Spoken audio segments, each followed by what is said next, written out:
आज के वीडियो में हम साधना के प्रारंभिक सोपानों के बारे में चर्चा करेंगे और इसके साथ साथ ये भी बताएंगे कि एक साधक को किन बिंदुओं पे अधिक सजगता रखने की आवश्यकता है।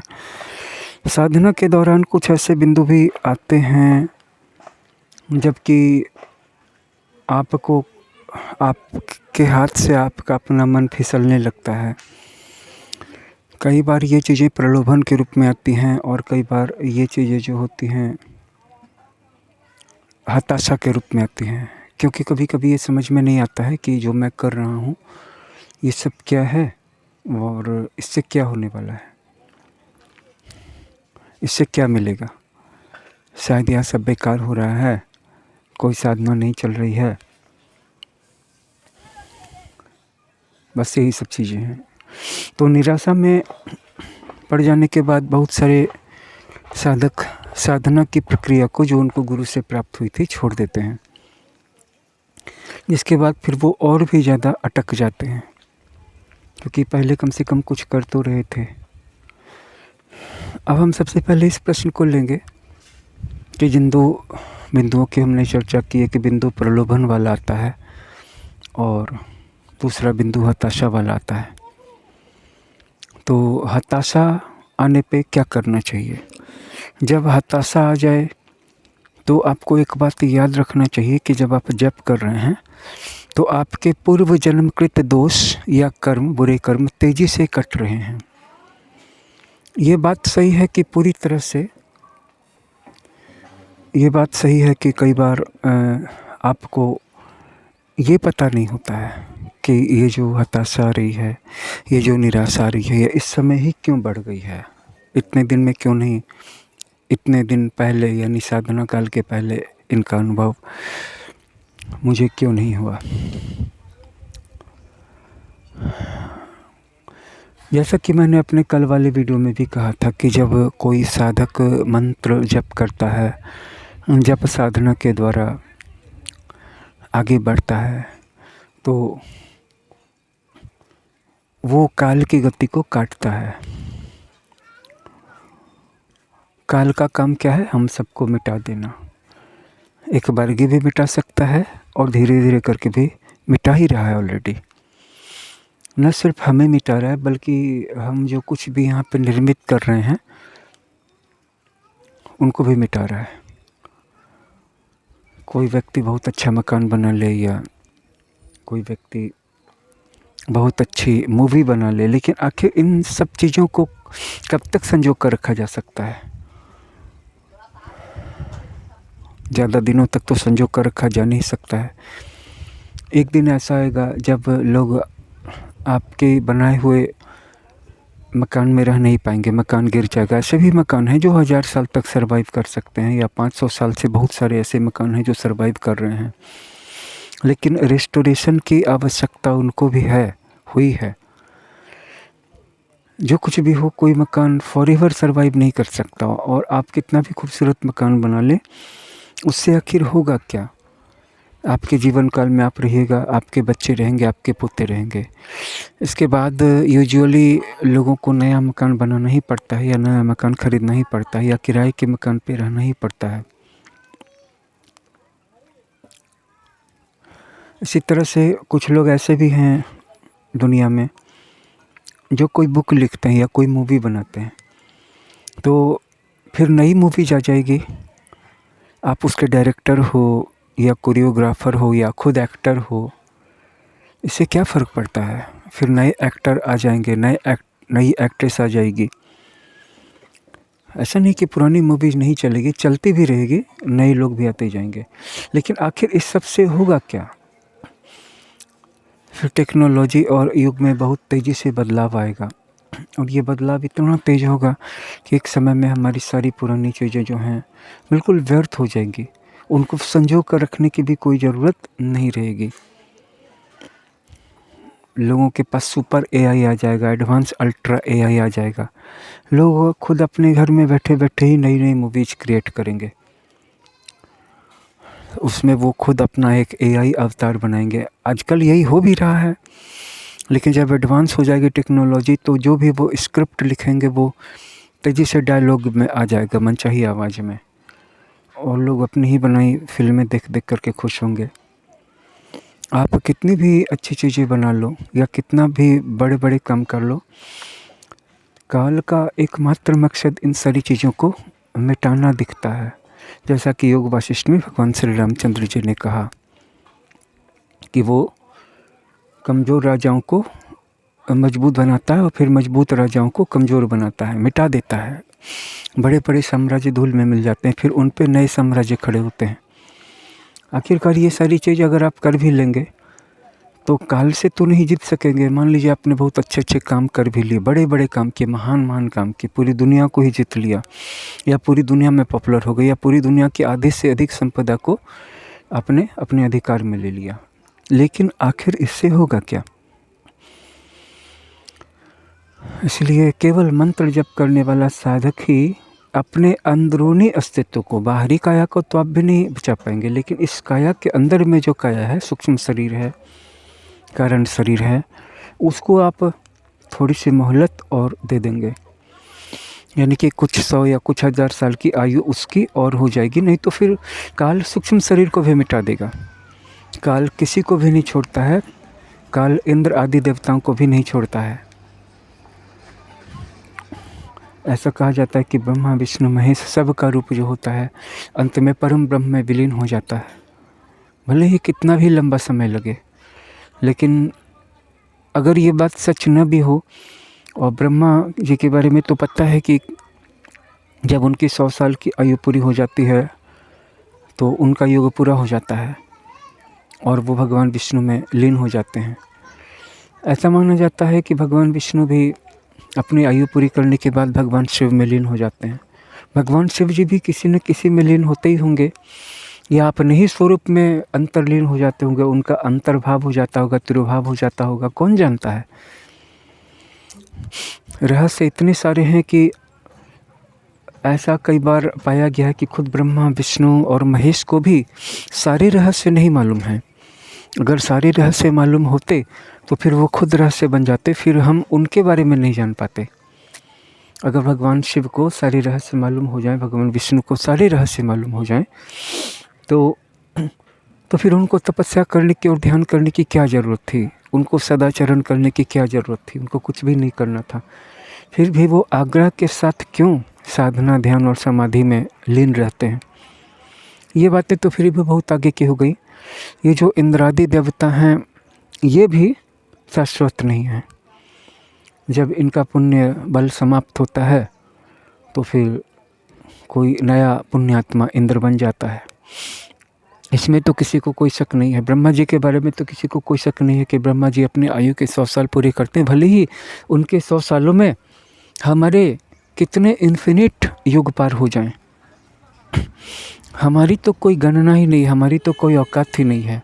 लेकिन फिर भी भगवान शिव ने जो हम सबको साधना दी थी, क्योंकि वो सबके आदि गुरु हैं, तो उसके तहत एक व्यवस्था दी थी कि अगर कोई अपनी इस मजबूरी का एहसास करता है या इस संसार में बार बार जन्म लेने और मरने की प्रक्रिया से दुखी है और वो इस संसार चक्र से बाहर आना चाहता है, तो फिर उसके लिए जप साधना का मार्ग खुला हुआ है। और जब कोई व्यक्ति जप करता है तो जो काल की एक क्षय करने वाली शक्ति है, डिटेरियोरेटिंग पावर है, हर चीज़ को क्षय कर देता है। कि बस फ़र्क ये है कि आपको पता नहीं चल रहा है, क्योंकि आपके साथ जो हो रहा है वो बहुत ही स्लो वे में, स्लो फैशन में हो रहा है। Step by step, bit by bit, atom by atom आप बूढ़े हो रहे हैं। और वैसे ही आपकी बनाई हुई सारी चीज़ें, कुछ लोग भौतिक वस्तुएं बना करके संतुष्ट होते हैं कि मेरा मकान बन गया, बेटी की शादी हो गई, बेटा पढ़ गया, बस अब और कुछ नहीं चाहिए। 2-4-10 लाख रुपए एक्स्ट्रा आ गए या 2-4 करोड़ रुपए एक्स्ट्रा आ गए, बस बस बस बस बस और कुछ नहीं चाहिए।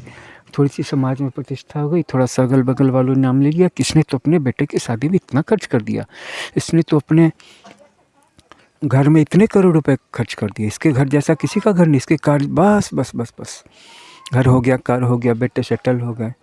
सच तो ये है कि इस लेवल तक भी लोग पहुंचते ही रह जाते हैं।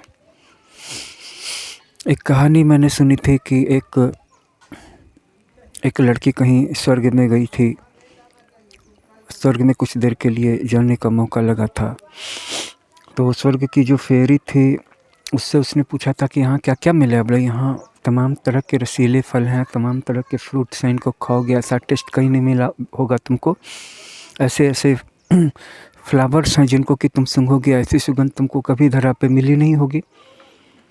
तो जब वह उन फूलों को तोड़ने के लिए आगे बढ़ी या उन फलों को चखने के लिए तोड़ने के लिए, तो जैसे जैसे वो चलती थी वैसे वैसे उसके पैरों के तले की ज़मीन पीछे की ओर खिसकती थी।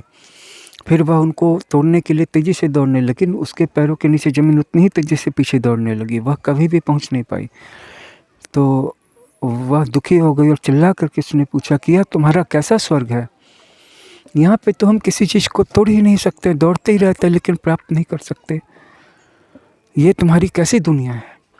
तो ऐसा कहा जाता है। फेरी हंसने लगी और बोली कि तुम जिस दुनिया से आई हो वो दुनिया भी ऐसी ही है, उस दुनिया में भी तुम चीज़ों के पीछे जीवन भर दौड़ती रहती हो लेकिन वो कभी प्राप्त हो नहीं पाती हैं। बस फ़र्क सिर्फ परसेप्शन के मीटर का है। हर लोक में हमें कुछ न कुछ प्राप्त तो करना ही पड़ता है, अचीव तो करना ही पड़ता है, लेकिन इस बात का पता अगर आपको उस लोक में जा कर के पता चले तो इस बात से ज़्यादा गहरी निराशा और किस चीज़ में हो सकती है। ये ठीक है कि कुछ लोग ऐसे भी हैं इस दुनिया में जो कि इस गुत्थी को सुलझा चुके हैं और उन्होंने स्वर्ग जैसी रमणीय वस्तुओं की कल्पना करना छोड़ दिया है। और यहाँ पर हमें इस बात का ध्यान ज़्यादा रखना होगा कि ये सारा जो मोह है वो इस जीवन से बोर्डम के कारण उपजा है। मतलब कि अगर आज हम इस जीवन से बोर ना हों तो हम स्वर्ग की कल्पना ही फिर क्यों करेंगे, फिर हम स्वर्ग की कल्पना ही नहीं करेंगे।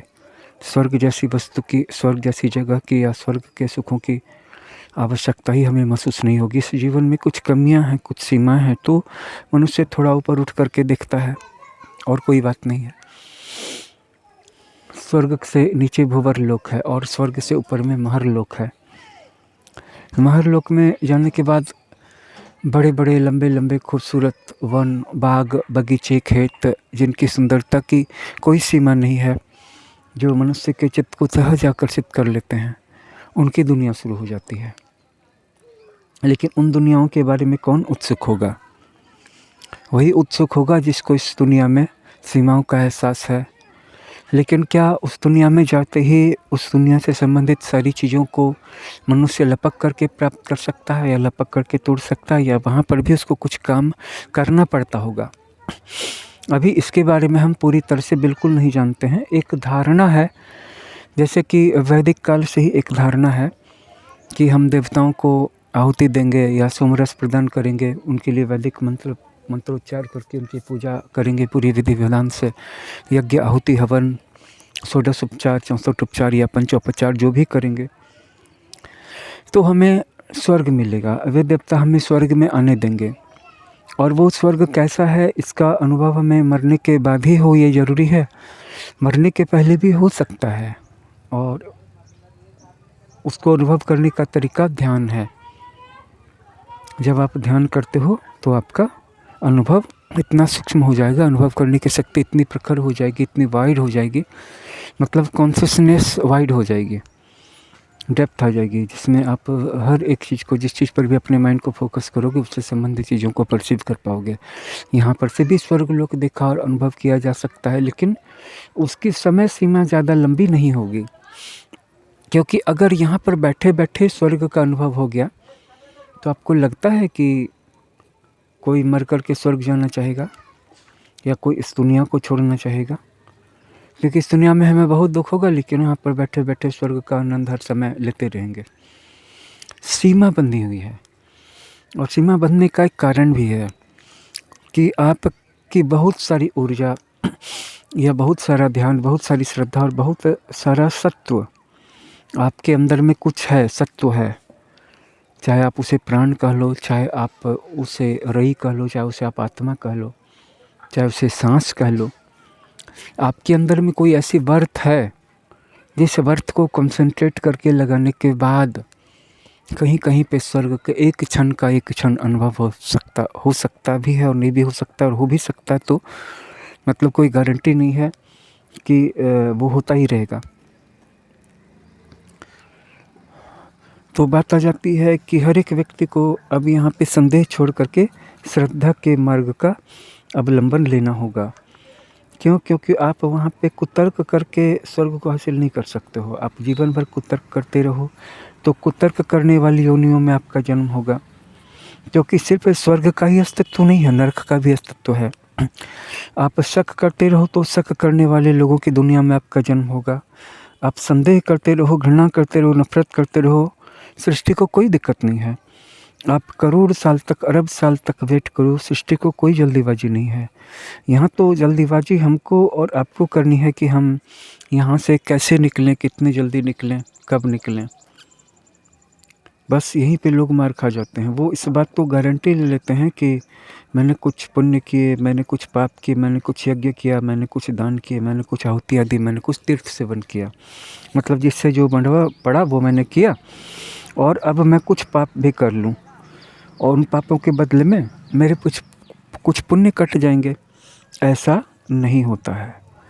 जब तक आपके अंदर में पाप करने की कंपल्सन है, जैसे कि किसी ने आपको उस्का दिया, चढ़ा दिया, अब आप घंटों तक एंग्री हैं, है ना, आक्रोश में हैं कि वो मुझको समझता क्या है या वो मुझको समझती क्या है। आखिर मैं ऐसा जवाब दूंगा या मैं ऐसा रिप्लाई दूंगा, ऐसा एक्शन लूँगा कि वो समझ जाएगा।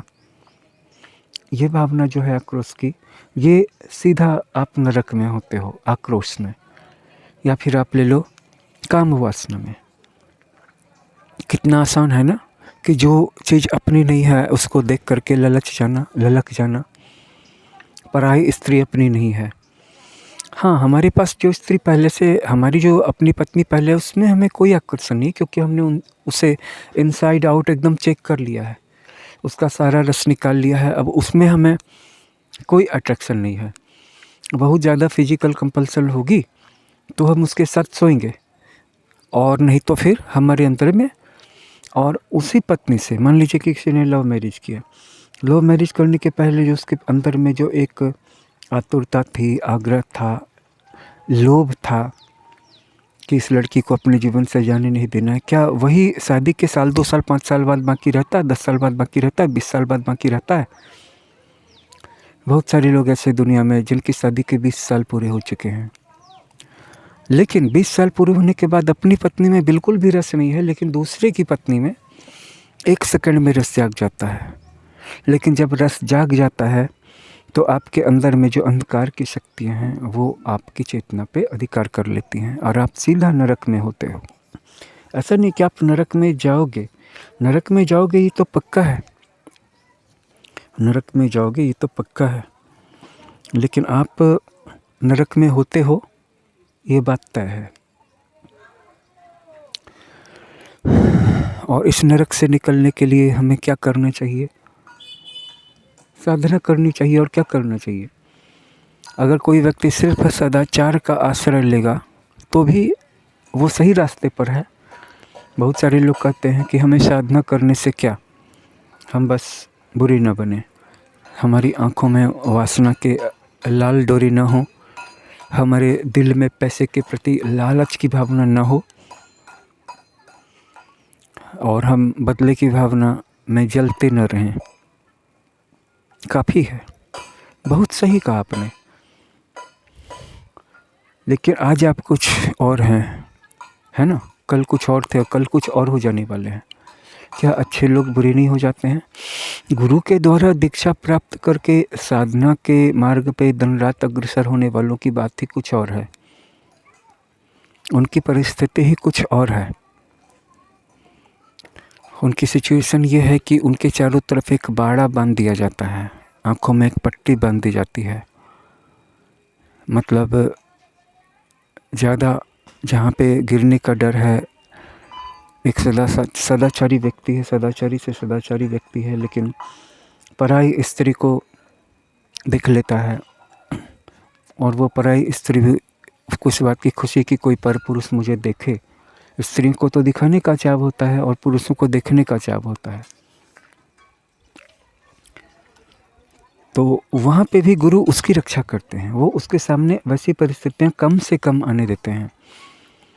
मतलब या तो उसकी नज़र नहीं उठेगी या वो वैसी परिस्थिति उसके जीवन में क्रिएट नहीं होगी। और अगर परिस्थिति क्रिएट हो गई तो एक तरह की परीक्षा थी। और आपने देखा होगा कि बहुत सारे लोगों को जीवन भर में कई बार ऐसा मौका लग जाता है, कई सारी पराई स्त्रियों से सहवास करने का मौका लग जाता है, या कई सारी औरतों को पर पुरुष के साथ सोने का मौका लग जाता है। जीवन में पूरी खुली छूट मिल जाती है। शायद उस स्त्री का पति उसके पास न हो, या ये पुरुष जो है उसकी पत्नी उसे उस वक्त देख नहीं रहे हो, दोनों दूर दूर हों, ये कहीं और हो वो कहीं और हो। वहाँ पे उनकी रक्षा करने वाला कोई नहीं होता है। वो जो करते हैं प्रकृति उनको करने देती है, क्योंकि उनके ऊपर गुरु की शक्ति का जो कवच है वो आच्छादित था ही नहीं। और वहीं ऐसे भी लोग हैं जिनको कि जीवन में वैसा मौका लगता ही नहीं है, क्योंकि माँ महामाया, भगवान शिव और परम गुरु उनकी रक्षा कर रहे होते हैं। और जहाँ कहीं भी उनसे गलती हो भी जाती है तो उस गलती की भी एक लिमिट तय होती है कि वो उस लिमिट से ज़्यादा आगे नहीं बढ़ पाते हैं। उनको एक रेखा से खींची हुई होती है जो उससे आगे नहीं बढ़ने देती है। जब हम इन सूक्ष्म बातों का ख्याल रखेंगे कि महामाया का क्या उद्देश्य है और इस जीवन में हम क्या करने के लिए आए हैं, क्या करने के लिए लग गए हैं, तो हम भी खुद अपनी आत्मशक्ति से जागरूक हो जाएंगे। और जब जागरूक हो जाएंगे तो खुद हमारी आत्मशक्ति भी हमारी रक्षा करने लगेगी। इन्हीं बातों को आप भी समझें, क्योंकि जो आपको वक्त दिया गया है उस वक्त का सबसे अच्छा उपयोग हो सकता है आप जब साधना करें। ऐसा नहीं है कि मैं लोगों को ध्यान साधना की ओर अग्रसर नहीं करता या प्रोत्साहित नहीं करता। बात यह है कि ध्यान साधना वाला साधक भी मिलना चाहिए। लेकिन अगर आप कुछ समय तक जप कर लेते हैं या लंबे समय तक जप कर लें तो आपको फिर ध्यान में प्रवृत्त होने में आसानी हो जाएगी। और जैसा कि इस वीडियो के शुरू में भी मैंने आपको कहा था, जिससे कि बात करते करते फिर यहाँ तक बात आ गई, बात संयम और सदाचार की हो गई, बात कामुकता की हो गई कि कुछ लोग क्यों लस्ट में हैं और कुछ लोग क्यों लस्ट फ्री हैं। जिसको भी काम वासना से पूरा धोखा नहीं मिला है, आपको पता है ना काम वासना से क्या धोखा मिलता है, किस तरह का तमाचा लगता है, नहीं पता होगा। नहीं पता है तो आप जुड़े रहिए, मैं आपको इस वीडियो में भी बताऊंगा, आगे आने वाले वीडियोज़ में भी जानकारी मिलती रहेगी कि काम वासना से क्या कठिनाइयाँ हैं। तो मैं आपको यहाँ पे ये बात बता दूं कि जिस विषय के साथ मैंने ये वीडियो शुरू किया था वो ये था कि जब हम साधना शुरू करते हैं तो दो तरह के बिंदुओं पे हम अटक जाते हैं। पहला है प्रलोभन और दूसरा है हताशा। हताशा वाले बिंदु की हमने पहले इसलिए चर्चा करी क्योंकि हताशा कॉमन है, क्योंकि आप उनको भी देख लो जो साधना नहीं करें, वो भी हताशा के शिकार होते रहते हैं। और जो लोग साधना कर रहे हैं उनको साधना से अपेक्षा हो जाती है, गुरु से दीक्षा ले ली, अब मंत्र का जप कर रहे हैं तो मंत्र का काम दो तरह का है, एक धनात्मक एनर्जी एम्पुल अमाउंट में क्रिएट करेगा, दूसरा नेगेटिव एनर्जी क्रिएट करेगा। नेगेटिव एनर्जी क्यों क्रिएट करेगा? क्योंकि आपके पूर्व जन्मों के कृत पापों को भी तो काटना है। अब आप कहेंगे कि गुरुजी आपने तो पिछले वीडियोज़ में भी ये भी कहा था कि हमारे पिछले जन्मों के जो पाप हैं वो बिना भोग किए नहीं कट सकते। बिल्कुल सही, भोग किए बिना पाप नहीं कटते हैं, लेकिन उनकी इंटेंसिटी और उनके व्यय होने का लिमिट बढ़ जाता है। ये बात समझनी जरूरी है। तो हताशा उसको होगी जो व्यक्ति साधना कर रहा है और साधना करने के दौरान उसको अपने जीवन से संबंधित चीज़ों के प्रति अवेकनिंग हो गई, जागरूकता हो गई। और वो जागरूकता किस चीज़ की थी कि उसको अपने जीवन की असफलता, नाकामियाँ और गड्ढे ज़्यादा तेज़ी से नज़र आने लगे।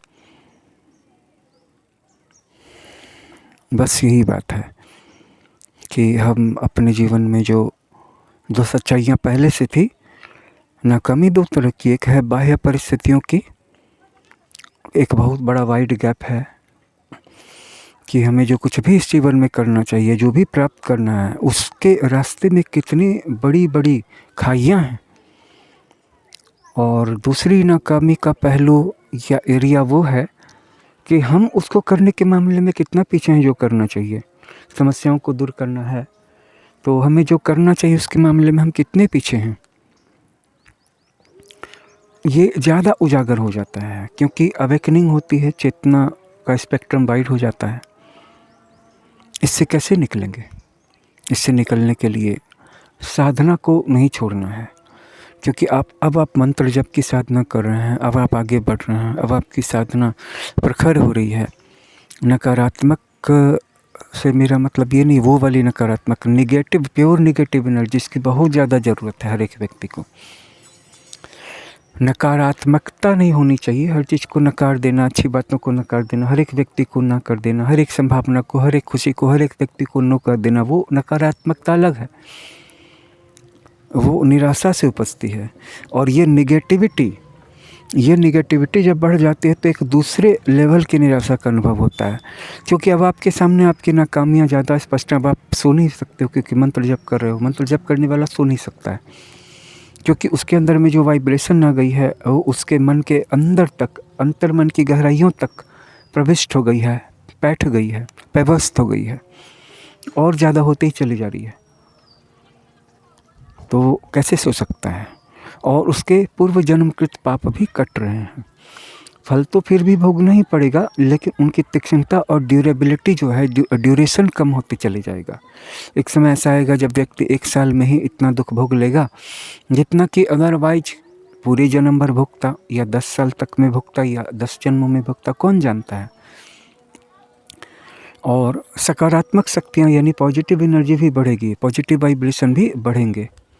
जब पॉजिटिव वाइब्रेशन बढ़ जाएंगे तो क्या होता है, जब किसी की ज़िंदगी में पॉजिटिव वाइब्रेशन बढ़ जाते हैं तो वहाँ पे उसके जीवन में सफलताएं भी बढ़ जाती हैं, सक्सेस बढ़ जाता है, अचीवमेंट बढ़ जाती है।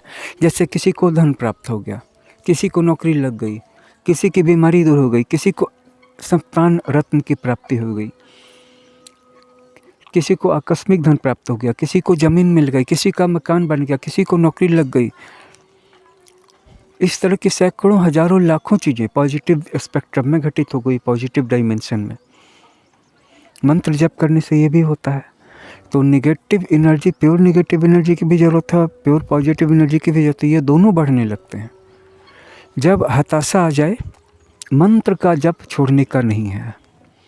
हम इसके और भी पहलुओं पे आने वाले वीडियो में बात करेंगे, क्योंकि ये एक ऐसा सब्जेक्ट है जिस पे कि एक वीडियो में बताया नहीं जा सकता। आधे घंटे, 1 घंटे, 2 घंटे के वीडियो में इसे कंप्लीट नहीं किया जा सकता। आने वाले वीडियो में हम और भी ज़्यादा चर्चा करने वाले हैं। अब हम आपको उस बिंदु पे अब हम इस चर्चा को ले जाएंगे और आपको बताने वाले हैं कि प्रलोभन क्या है। प्रलोभन आते हैं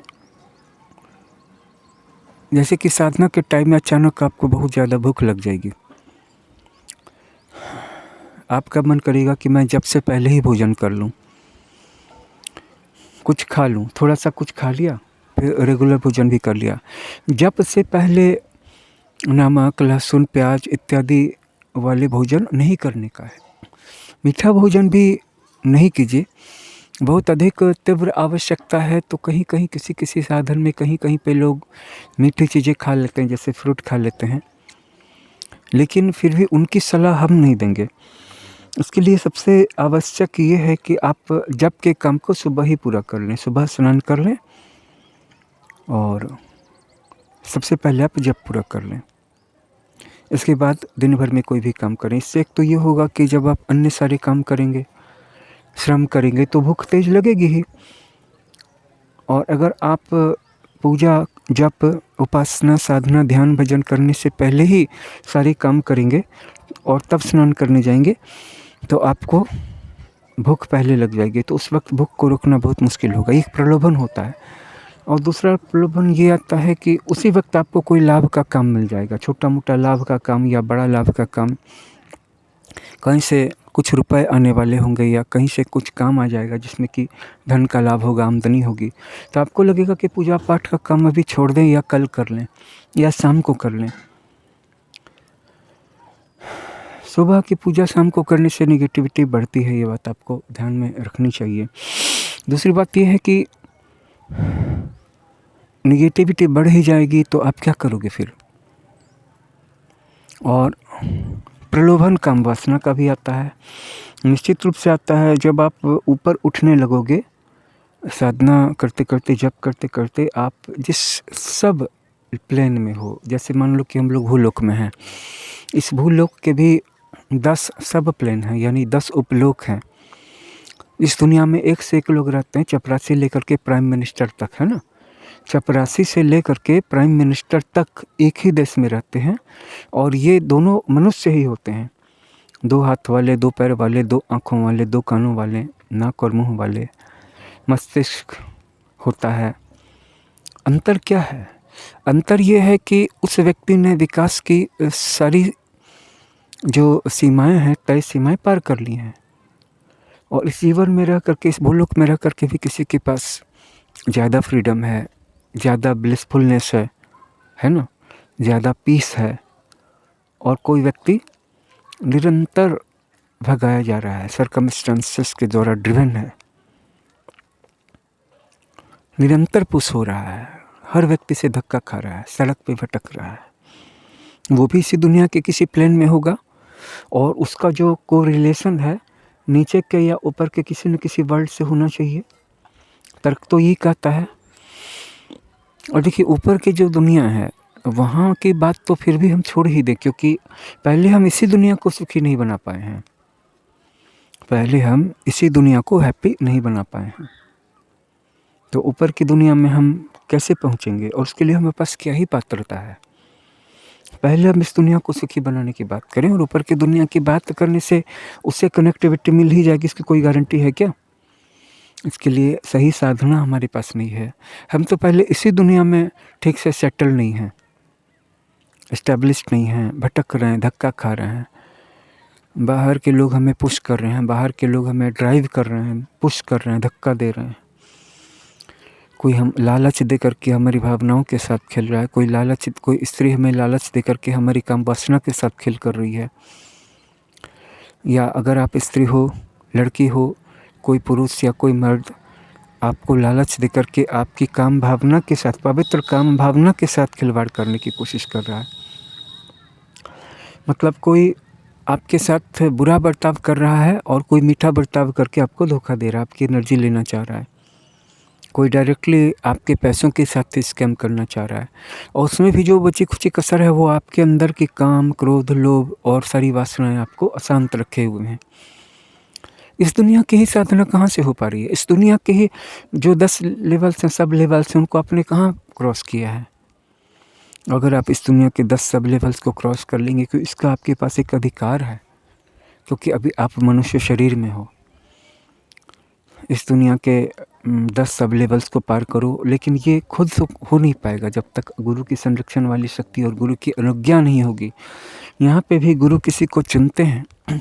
शरीर में तो करोड़ों अरबों लोग हैं, शरीर में तो करोड़ों अरबों लोग हैं, हर साल करोड़ों लोग मर जाते हैं और करोड़ों नए लोगों का जन्म हो जाता है और जनसंख्या है कि बढ़ती ही जाती है ना। इसके अलावा अन्य योनियों के प्राणी भी हैं, जैसे पक्षी हैं, पशु हैं, इसके बाद फतिंगे हैं, कीड़े मकोड़े हैं, चींटी हैं। अगर इन सब की संख्या मिला दी जाए तो 1 ट्रिलियन से भी ज़्यादा हो जाएगी। मैं जीवाणु लेवल की भी बात कर रहा हूँ, वर्म लेवल की भी बात कर रहा हूँ, वायरस लेवल की भी बात कर लूँ, पेड़ पौधों की भी बात कर लूँ, तो 1 ट्रिलियन से भी ज़्यादा होंगे जीव। और जब इस दुनिया में इतने हैं और पहले से कितने लोग मरे और फिर कितने लोग आगे मरेंगे और कितने लोगों का भी जन्म होना है, और जिनका जन्म होता है वास्तव में उनका जन्म भी होता है क्या, या वो लोग अमर लोक से आकर के मृत्यु लोक में गिरते हैं, उनकी मृत्यु होती है। जब आपने यहाँ पे जन्म ले लिया तो आपकी मृत्यु उसी समय हो गई ना, एक तरह से। मतलब फ़र्क इतना है कि कोई व्यक्ति मृत्यु को एक्सेप्ट कर लेता है, उसके साथ जो दुख है उसको एक्सेप्ट कर लेता है और उसके बाहर चला जाता है। और ज़्यादातर लोग फिजूल में ही सिर्फ सुख को तो प्राप्त करते हैं, सुख को तो बचाना चाहते हैं, लेकिन दुख को दूर करने के लिए पुरजोर कोशिश करते हैं। ये डम्बनेस है, ये पीक स्टुपिडिटी है। स्टूपिड हो तो ऐसा हो जो इस संसार में पैदा भी ले लिया है, ज़िंदगी को तो बचाना चाहता है लेकिन मौत से भागना चाहता है। ज़िंदगी ही मौत का दूसरा नाम है। एक बहुत अच्छा गीत है, ज़िंदगी तो बेवफा है ना। मौत महबूबा है, अपने साथ लेकर जाएगी। ज़िंदगी तो बेवफा है, एक दिन ठुकराएगी। मौत महबूबा है, अपने साथ लेकर जाएगी। मौत से डरना क्या है, मौत से प्यार करना है।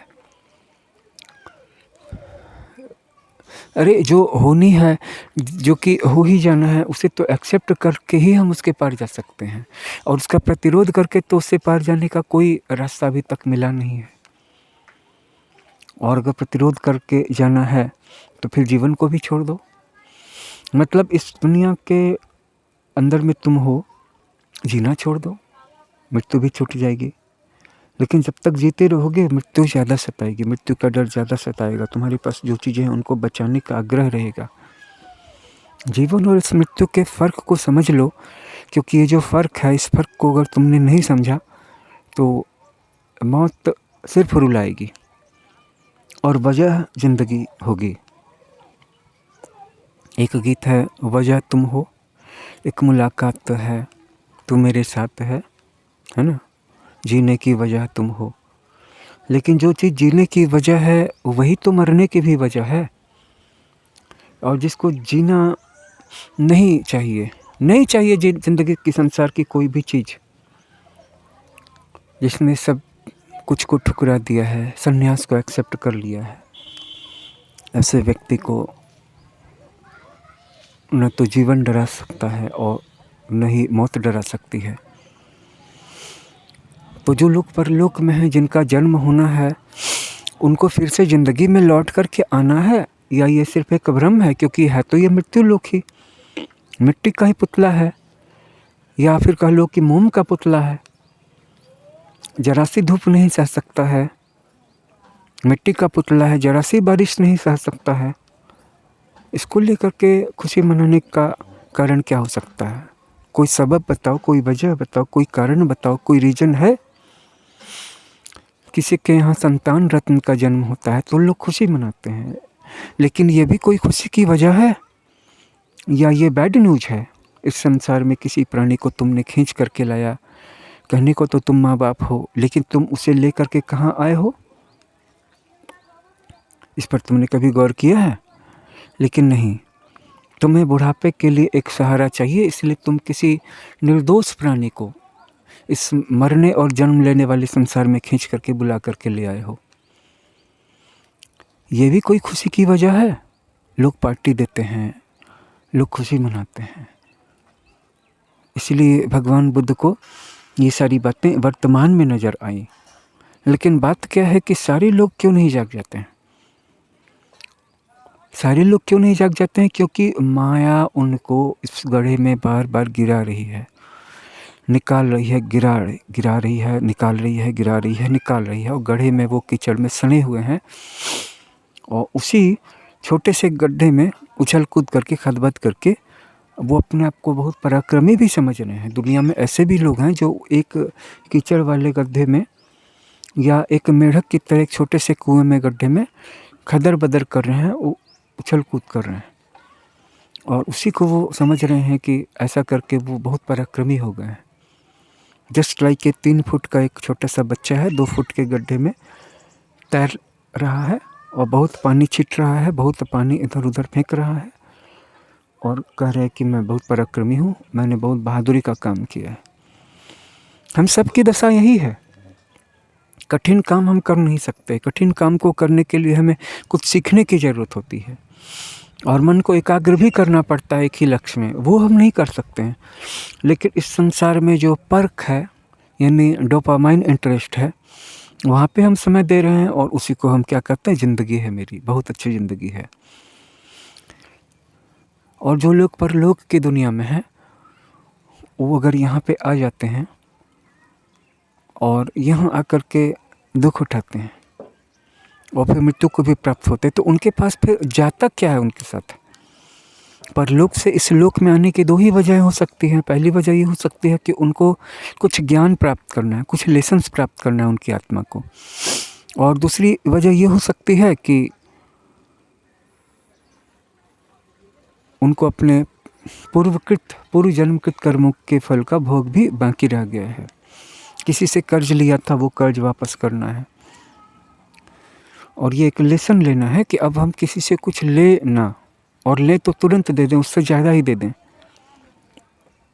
कई बार तो ऐसा भी होता है कि किसी किसी के अच्छे कर्म जमा होते हैं, तो उन अच्छे कर्मों का फल भोगने के लिए वो इस संसार में आ जाता है और राजा महाराजाओं जैसे माँ बाप के हैं उसका जन्म होता है, उसके साथ सब कुछ ठीक चलता है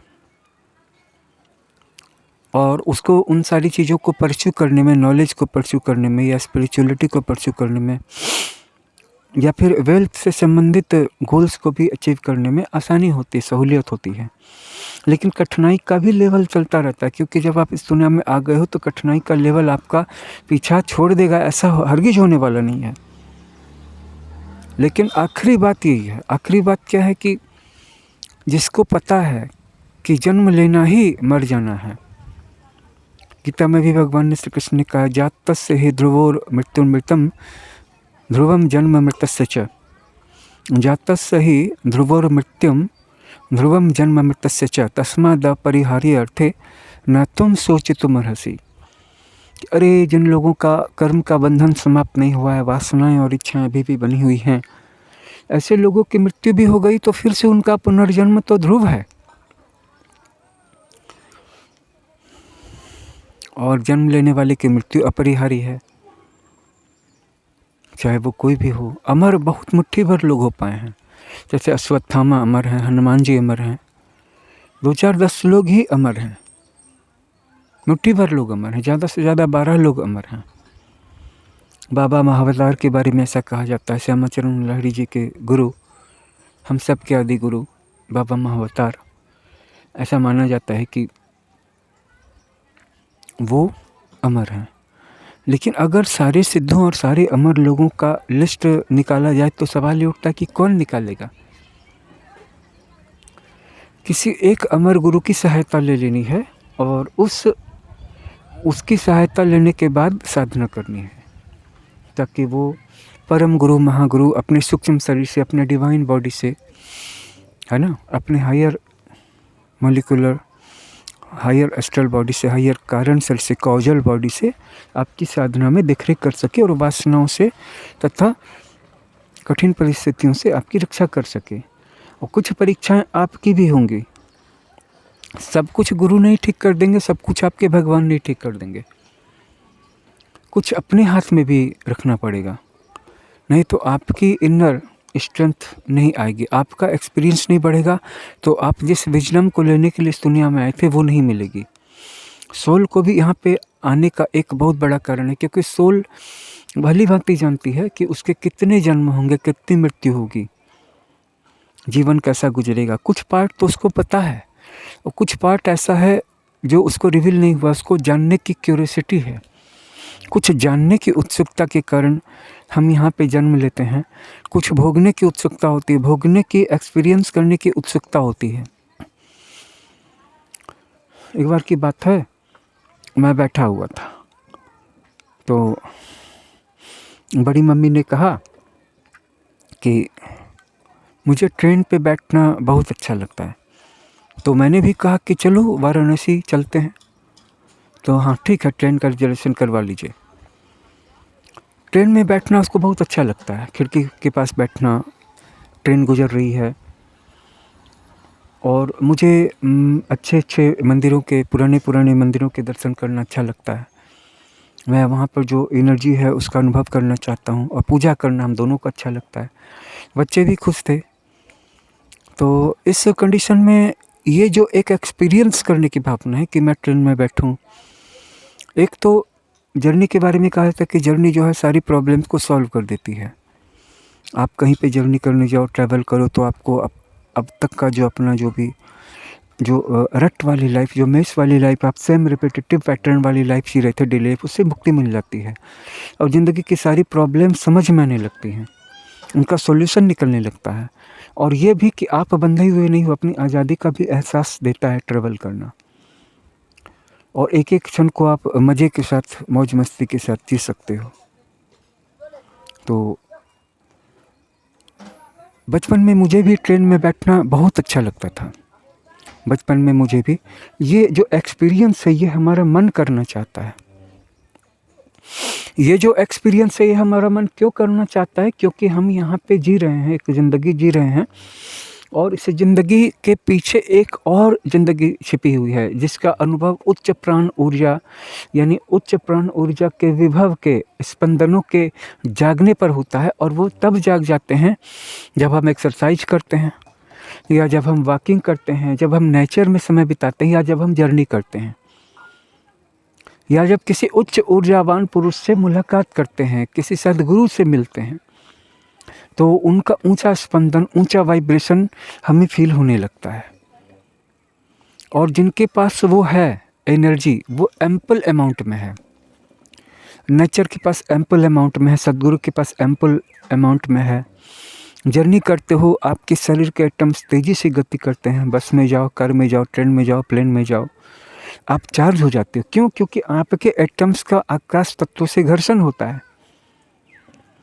आप जहाँ पर हो वहाँ पर भी इन वाइब्रेशंस को जगा सकते हो।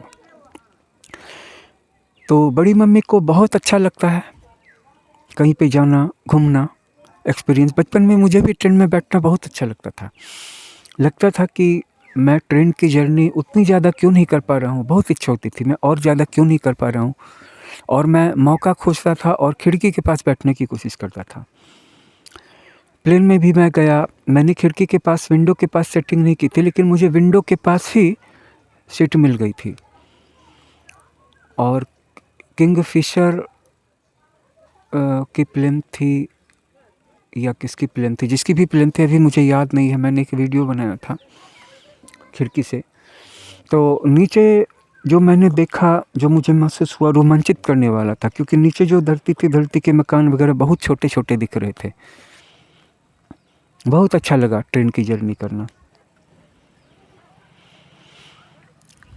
इसी तरह से जीवन में बहुत सारे एक्सपीरियंस है। किसी को पहाड़ियों में घूमना अच्छा लगता है, किसी को जंगलों में घूमना अच्छा लगता है, किसी को बड़े बड़े मेट्रोपोलिस सिटीज़ में, टाउन्स में घूमना अच्छा लगता है, कोई विदेश घूमना चाहता है।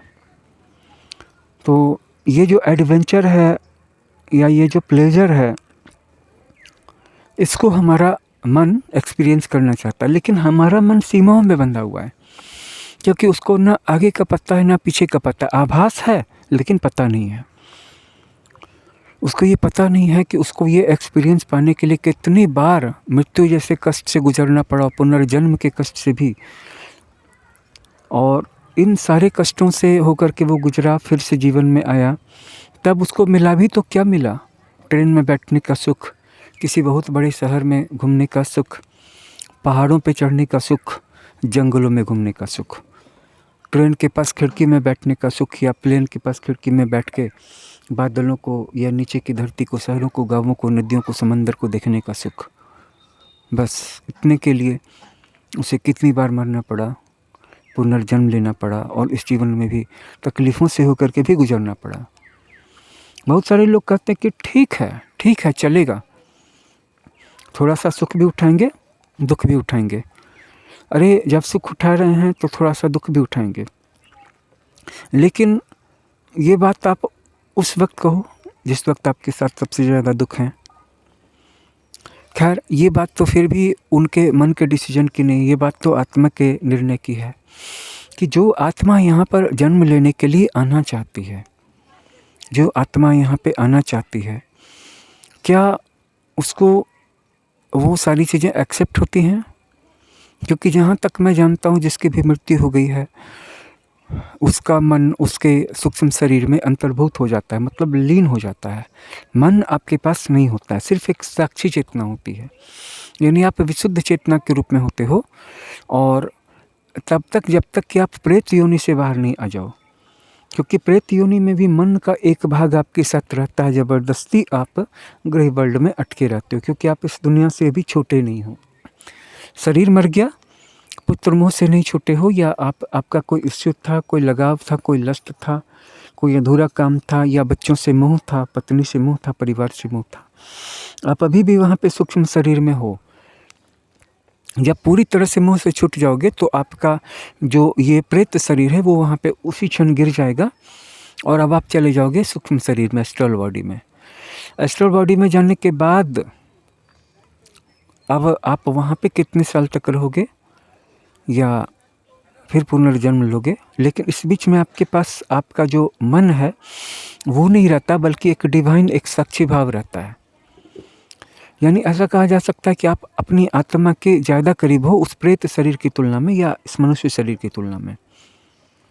मन का जन्म ही होता है इस संसार में पहली सांस लेने के बाद, या माता के गर्भ में आने के बाद वो चीज़ों को परसीव करना शुरू कर देता है। मरने के बाद भी हम अपने परिवार से जुड़े हुए क्यों रहते हैं? अगर हम मुक्त हो जाते तो हम अपने परिवार के सदस्यों से क्यों जुड़े रहते? क्यों इस संसार के आकर्षण में गिरफ्तार रहते? क्यों इस मिट्टी की दुनिया में बंधे हुए रहते? इसमें हमारी छाया, हमारा चैन, हमारा मोह यहीं पे इसी की गिरफ्त में रहता, क्योंकि एक जीवन में हमने अपने सारे लक्ष्य पूरे नहीं किए।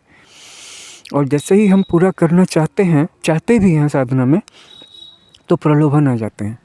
जैसे वासना पूर्ति का मौका लग जाएगा, धन लाभ होने लगेगा और साधना से ध्यान हट जाएगा, और बहुत सारी चीज़ें उपलब्ध हो जाती हैं, पैसे आने लगते हैं। जिन वासनाओं को, जिन लालसाओं को आप पहले पैसों की कमी से या समय की कमी से पूरा नहीं कर पा रहे थे, अब आप पूरा करने लगे। ये सारी सिचुएशन आ जाती है।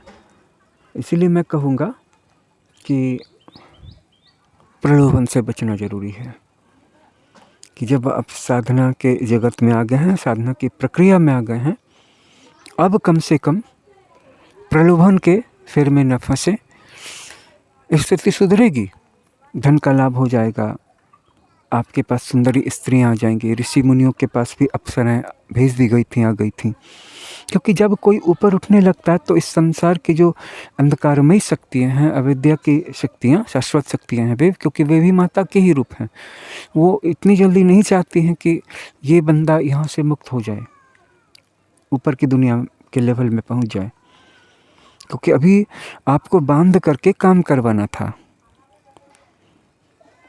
जैसे आप नहीं चाहोगे, एक किसान हो आप नहीं चाहोगे कि आपके बैल भाग जाएं। एक मालिक कभी नहीं चाहेगा कि उसका नौकर भाग जाए, क्योंकि अगर बैल भाग जाएंगे, खुले हो जाएंगे, तो खेतों को कौन जोतेगा? वैसे ही अगर नौकर भाग जाएंगे तो घर का काम कौन करेगा? इसीलिए जब नौकर भाग जाता है या मेड नहीं मिलने लगती है तो दिक्कत हो जाती है, घर के बर्तन खुद मांजने पड़ते हैं, झाड़ू खुद लगाना पड़ता है, खाना खुद बनाना पड़ता है। इसीलिए मेड की ज़रूरत होती है, कुक की ज़रूरत होती है। पैसा इशू नहीं करता है ना? यही बात यहाँ पे भी माया के साथ भी है कि हम लोग उनके जर खरीद गुलाम हैं। बस थोड़ा सा स्त्री का सुख मिल जाए, बस थोड़ा सा भरपेट सुस्वादिष्ट भोजन मिल जाए, और हमारा मन नीचे की दुनिया में आने के लिए तैयार है। साधु सन्यासी लोग, साधक लोग क्यों स्वाद को छोड़ देते हैं, सुगंध को छोड़ देते हैं, इंद्रिय सुखों को छोड़ देते हैं? क्योंकि फिर साधना में गति बहुत तेज हो जाती है। हम 1 घंटा साधना कर लें और 23 घंटा हम वासना की दुनिया में, तो इस तरह से तो साधना की गति बहुत स्लो हो जाएगी, कई जन्मों में, कितने ही जन्मों में जा कर के पूरी होगी। अगर इनमें से सारे सुखों को आप नहीं छोड़ सकते हैं तो कम से कम कुछ सुखों को छोड़ दीजिए, और हताशा तथा प्रलोभन से अपने आप को बचा करके रखिए। धन्यवाद।